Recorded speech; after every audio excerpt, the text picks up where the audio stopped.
La aeroport miroase a samagon în țara asta noastră. Bă, îți pare prea mulți bani ai Pașe, că făcut, am lucrat liniștește. atâtea luni, nu pot să piu. Și ai lucrat, ai fost tu 3 luni și ai lucrat. Și băi, taxi nu trebuie. Конечно, vără. Bani sunt. Cât trebuie? Și taxi, băi. Ai făcut tu 2 lei și de-am oprit taxi. Trolebuzul, hai. Care trolebuze? Când ești înveți a lucra, atunci așa este permis taxi. Păi, eu a lucra nu vreau. Eu vreau să lucrez cu Căpușanu. Asta și problema cea mai mare, că tu n-ai cap. Păi eu la Germania n-am stat degeaba. Eu am niște idei.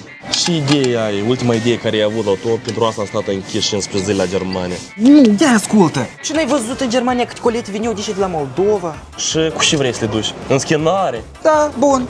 Dar aducem oameni și-i ducem dici de la noi la aeroport de la România și înapoi.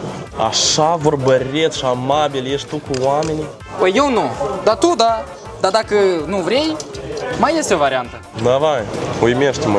Uite, când îți copil Michel, la noi în sat nu este nici un magazin alimentar. Deci deschidem noi unul. Știi și am înțeles eu, că la toate ideile tale trebuie bus. Eu și de asta m-am ocupat. Hai că vine trolebuzul. Oi, ți-am zis că variante de pe 3 din nou nu mă interesa. Cine ți-a zis că de pe 3 din nou? Nu vezi ce scrie bus parking, vânzări auto? Cum ești? Tu cu 5.000 de lei vrei să luăm bus? Păi, am eu 5.000 de lei și mopedul și el din garaj și ne înțelegem noi aici. Nu, mă uit eu cu cicușca așa era în plus la tine. Oi, randuletul așa la tău nu costă nici 5 lei. Mai bine luăm în credit. Păi, dar să luăm pe cel mai bun, dar care-i problema? Păi, dar dă-ți mă sui eu la voi. Hai, lasă, tu de ești amâna calul, mai îmi ce-ai da buletinul la pațani. Păi, dar pas și milionere. Hai, las, că te-ai mai ocupat tu de business, de data asta mă ocup eu.